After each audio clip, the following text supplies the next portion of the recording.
Hi guys, welcome back to another episode of Game Things. I'm your host for the week, Ming, and today we're gonna start off our episode with the news on The Long Dark. The Long Dark has just announced news that their first paid expansion for the year will be coming in the form of a season pass, and this season pass will include a whopping total of 15 to 18 months worth of content. And of course, the content will be available all at once, but will be released steadily over a course of 15 to 18 months. But before we talk about the potential content updates, let me give you some context on what type of game The Long Dark is. The Long Dark is a single-player survival game featured in a post-apocalyptic wilderness. Gameplay-wise, the game is very polished and looks much better compared to some other survival games like Rust or The Forest. Anyways, that's a basic introduction to The Long Dark. And now, let's get back to what sort of content that we can be expecting in the near future. These content updates will include things like gameplay system updates, new mechanics, new challenges, new regions to explore, and of course the usual quality of life updates. Overall, pretty exciting and solid stuff that will be coming for the game. Now, I know that some people don't really like the season pass style DLC and would very much rather purchase each DLC individually when it's released. Don't worry, as The Long Dark will also have this feature where you can purchase each DLC individually if that's more your style. Overall, if you are a fan of survival games, I would suggest giving the game a try as it's really well made and a ton of fun as well, plus you won't need to worry about getting bored of it too soon as there is a guarantee that more content will be coming in the future. The second major news we have for this week is on a brand new title called Disney Dreamlight Valley. Disney Dreamlight Valley will be a life simulation game that features characters from Pixar and Disney. So basically it's gonna be similar to games like The Sims, Animal Crossing, and Stardew Valley. Based on the current trailer revealed, players will be able to connect with their favorite characters like Goofy, Moana, Mickey, Woody, and many more to perform activities like farming, fishing, and cooking, just to name a few. Overall, the game has very vibrant colors with tons of customization options for your character as well as your home base. It honestly looks like a great game for players that just want to chill and have a relaxing time. The best part is that this game will be free on its release sometime during the summer in 2023. And it will also be available on PS5, PS4, Xbox Series X and S, Xbox One, as well as PC on both Steam and Game Pass. If you are interested in finding out more, I really suggest checking the trailer out as the visuals are top notch, and if after watching the trailer you want to support the game, you can do so by getting the Founders Pack, which will give you early access to the game as well. And on top of that, you'll also receive bonus in-game content as well as in-game currency when the game is released. The last major news we have for this week is on the previously released martial arts title Sifu. So Sifu, which was really well received, is a martial arts based action game with extremely fluid combos during combat. The game also features a very interesting aging mechanic where every time the player dies, the player can choose to age a bit, which causes the player to have reduced health but be able to dish out more damage. Overall, it's a very interesting mechanic that effectively allows you to pick whether you want to play a more glass cannon based playstyle or just play it safe and go at it with more bulk but lesser damage. Anyways, that's basically some of the more interesting aspects of Sifu. Now let's get on to the new updates for the game. Sifu will now be getting brand new difficulty levels. The first difficulty level is the student difficulty, which makes the overall experience more forgiving by increasing players' health, making aging less punishing, as well as making it so that the enemies have lower health as well as less aggressive combos.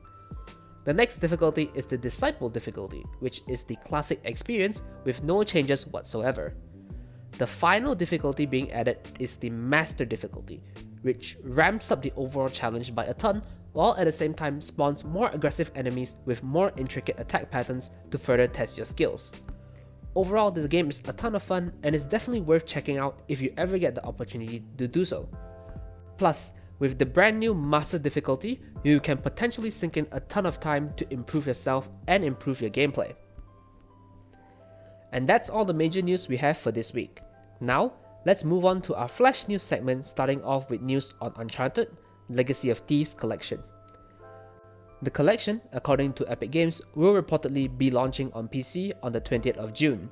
So for fans of the franchise that have never had the opportunity to play Uncharted 4 and Uncharted The Lost Legacy, make sure to pick up the collection when it's available on PC.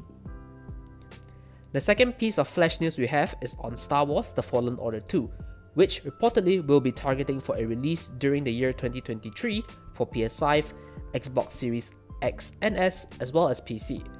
So for fans of the game, you guys can look forward to its release next year, but in the meantime, make sure to follow our socials and subscribe to our channel Game Things on YouTube to stay up to date on our weekly gaming updates. The third piece of flash news we have today is specifically for audiences from Southeast Asia, including people from Malaysia, Thailand, Indonesia, Vietnam, and Philippines. For our audience from these countries, Xbox Game Pass is officially available for these countries, and from now until the 20th of May, there's an ongoing promotion where by subscribing for 3 months, you can get the pass at $1 only. So definitely take advantage of this promotion while it's still available.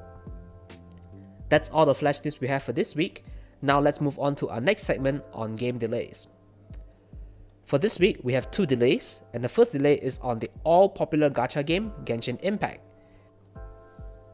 Genshin Impact originally had their brand new update 2.7 set to be released on the 10th of May. However, due to certain unspecified issues, MiHoYo, the devs of Genshin Impact, has announced that they will be delaying the update indefinitely with no specific release timeframe yet. The other delay that we have for this week is on Stray, a previously announced adventure game that features a cat. The game, which was originally set to be released this year during spring, has now been postponed and will be set to release sometime during summer of 2022. So it's a few months more of waiting, which is still acceptable compared to some other titles that were delayed for years. And that's all we have for the delay segment. Now let's move on to our next segment featuring new releases releasing this week. The first release we have for this week is Dungeon Defenders Awaken, releasing on PS4. Dungeon Defenders Awaken is an action defense RPG game that was previously released on Steam, Xbox One, and Nintendo Switch, but now it's finally available on PlayStation as well. The game can be played in a party of 4 players, and throughout the game, you play as various different classes with various different abilities to kill all the enemies invading the dungeon in waves. Overall, the game is very bright and it's a great game to try out if you like some base defending games that aren't too extreme or serious. The second featured title releasing this week is Track to Yomi, a cinematic samurai-based action game that features the black and white color scheme to make it feel more similar to olden-day samurai films. The overall vibe of the game is very cinematic and perfectly gives off the theatrical vibe as well. The game is now available on PS5, PS4, Xbox Series X and S, Xbox One, and PC. So for any players that are interested in samurai games, do make sure to give this game a shot. The last release we have for this week is Overcooked All You Can Eat, releasing on Google Stadia. For context, Overcooked is a cooking simulator game similar to Diner Dash from the olden days. But in my opinion, the main charm of Overcooked is when you're playing with your friends. Because when you're playing with your friends, things can become insanely messy, and at points you might get frustrated when playing with them, but over time, things will become better and you will be more coordinated when playing with your friends, which is definitely great as it is a good form of training your teamwork and coordination with your friends. Overall, the game is a ton of fun and I do definitely recommend it so long as you don't rage and get frustrated with it within the first hour or so. With that in mind, I really do recommend that you give the game a shot just to try out and have some fun with your friends. That basically wraps up all our releases for the week. Now, let's move on to our next segment on free things. Since it's the start of the month, we have a ton of free stuff for you guys. For players that are subscribed to Games with Gold, you guys will have access to Yoku's Island Express, The Inner World The Last Windbang, Hydro Thunder Hurricane, as well as Viva Pinata Party Animals as your free games for this month. For PS Plus subscribers, you guys will have access to FIFA 2022, Tribes of Midgard, as well as Curse of the Dead Gods. For people that have Twitch Prime subscription, you guys will get Dead Space 2, The Curse of Monkey Island, Art of Line, Mail Mole, Express Deliveries, Cat Quest, and last but not least, Shattered, Tale of the Forgotten King. If you guys don't have any of the above subscriptions, don't worry, as you guys can still claim the free games from Epic Game Store called Terraforming Mars. And that's all we have for this week, folks. I hope you guys enjoyed the episode, and if you guys did, kindly leave a like and a comment down below to let us know about it. Once again, I'm your host Ming. Thanks for listening, and stay tuned for more game things next week. Goodbye!